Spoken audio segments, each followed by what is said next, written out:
Hello प्यारे बच्चों, कैसे हो आप लोग। वेलकम टू आई पढ़ाई। और आज के इस सेशन में मैं आपको सिखाने वाला हूँ एक बहुत ही बढ़िया question using nodal analysis method. ये ऐसा मेथड है जो बहुत सारे न्यूमेरिकल्स में बहुत आसानी से हम अप्लाई कर सकते हैं, और कॉम्पिटिटिव एग्ज़ाम्स में इस मेथड से अगर मैं कोई भी सर्किट प्रॉब्लम सॉल्व करूँ तो मेरे लिए बहुत ही आसान हो जाती है, बहुत ही ज़्यादा आसान। तो let us start with this question. This is one of the best question which we can use to explain nodal analysis approach. यहाँ पर ऐसा दिया गया है कि हमारे पास दो बैटरीज़ हैं।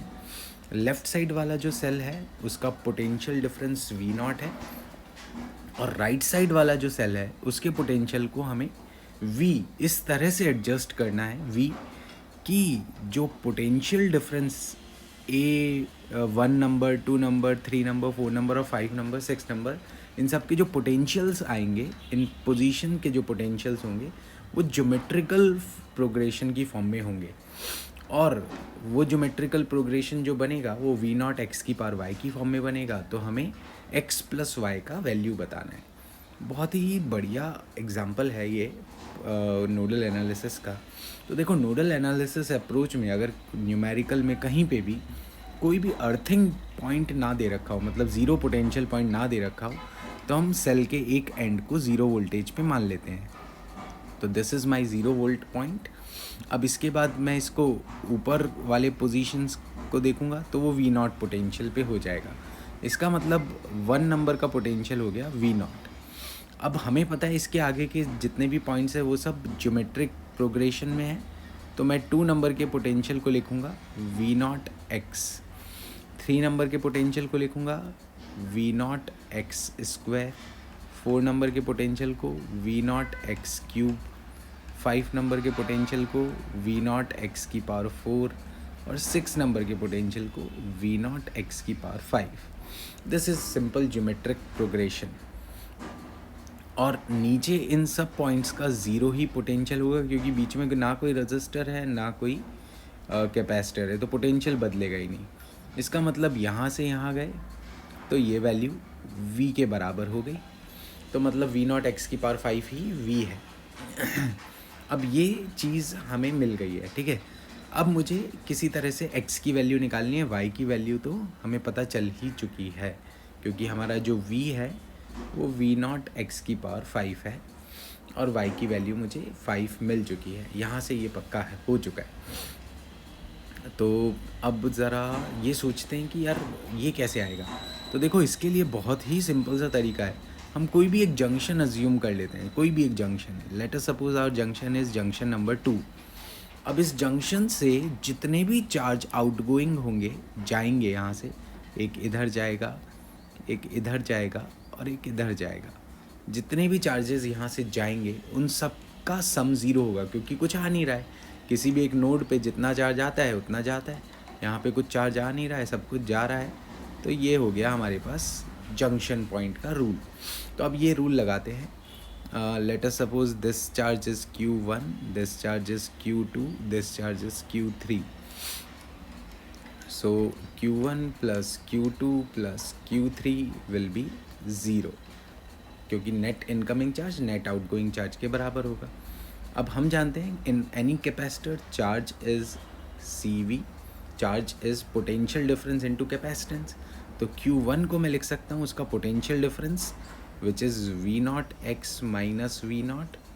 Higher to lower potential charge जाता है, इसलिए मैंने V नॉट एक्स को बड़ा और V नॉट को छोटा माना है। चार्ज V नॉट एक्स मतलब जंक्शन 2 से V नॉट पे जा रहा है, और मल्टीप्लाई कर दिया C1 से, प्लस नीचे Q2 चार्ज जा रहा है V नॉट एक्स माइनस 0, ये पोटेंशियल डिफरेंस इनटू इसका कैपेसिटेंस C2, और Q3 चार्ज जा रहा है V naught x minus V naught x square into C3 which is 0।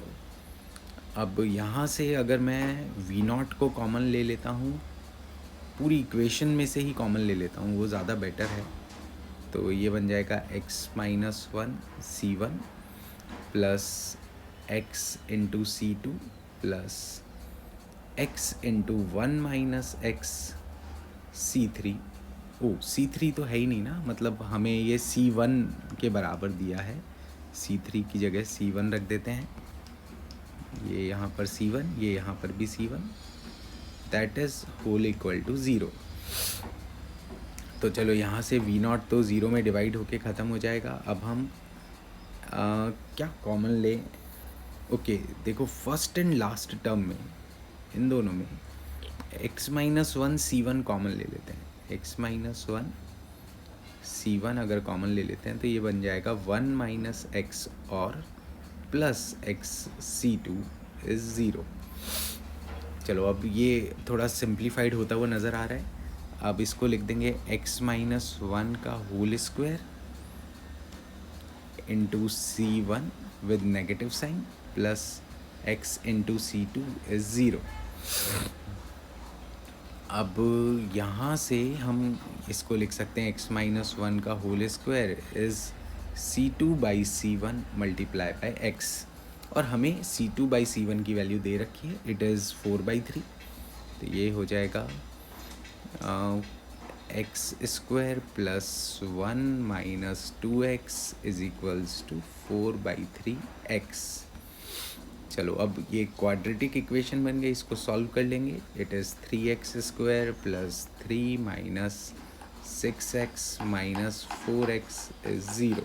Cross multiply कर दिया मैंने, तो ये हो गया 3x² माइनस 10x और प्लस 3 इज़ 0।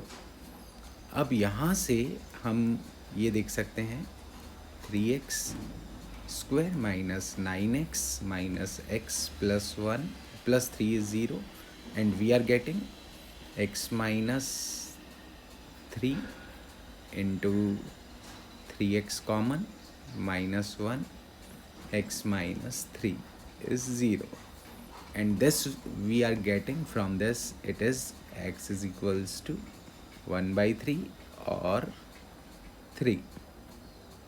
अब ऑब्वियसली हम लोग x को कम होता हुआ तो मान नहीं सकते, या मतलब 1/3 फ्रैक्शनल वैल्यू तो मान नहीं सकते, हमें इंटीजर की फॉर्म में चाहिए x एंड y, क्योंकि कहा है कि दे आर इंटीजर्स। तो we will reject 1/3, this value we will reject and we will consider this value. तो इसका मतलब x की वैल्यू हो गई 3 और y की वैल्यू हमने निकाली थी 5। तो mod of x plus mod of y is equals to 8। तो this is how we can use nodal analysis approach. बहुत ही शानदार अप्रोच होती है, बहुत ही बढ़िया अप्रोच होती है, और किसी भी क्वेश्चन में हम इसे अप्लाई कर सकते हैं। यहाँ पर ये जो जंक्शन था ना, इसे ही नोड कहा जाता है, और एक नोड से जाने वाले सारे चार्जेस का सम 0 करके हम कोई भी अननोन क्वांटिटी निकाल सकते हैं। तो आई होप बच्चों आप सभी को ये बहुत अच्छा लगा होगा, और अगर आपको इसमें कोई भी डाउट है और कुछ भी चीज़ इसके रिगार्डिंग पूछना चाहते हैं तो प्लीज़ कमेंट बॉक्स में टाइप कीजिए। Thank you so much for watching this session. Take care, good bye.